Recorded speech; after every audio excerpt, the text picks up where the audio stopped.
নিয়েছি বিট আর পেঁয়াজ। বিটটাকে ঘষে নেবো আর পেঁয়াজটাকে কুচি করছি। এগুলোকে ভালো করে নিগড়ে রস বার করে নিয়েছি। আবার আমি একটু জল দিয়েছি, দিয়ে এটাকে নিগড়ে আবার রসটা বার করে নেবো।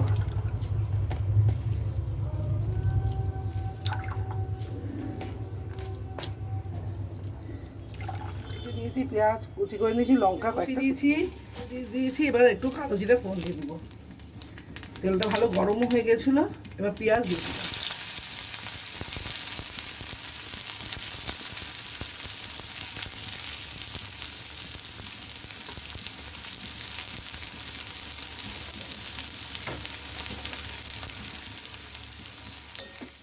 নুন দিয়ে দেবেন।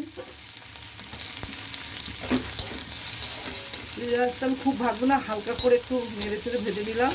এবার বিটটা আমি দিয়ে দেবো, লঙ্কাটাও দিয়ে দেবো।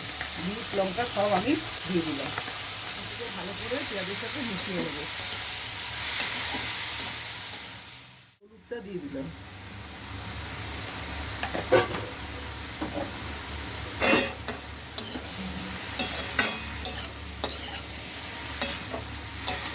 হলুদটাও বিটের সাথে ভালো করে মিশিয়ে নেবো।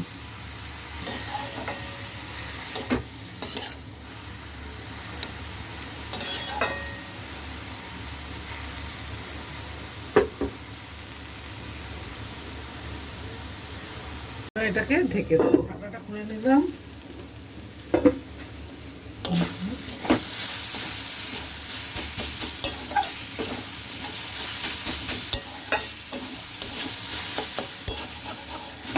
এটা আরেকটু ভাজা হবে।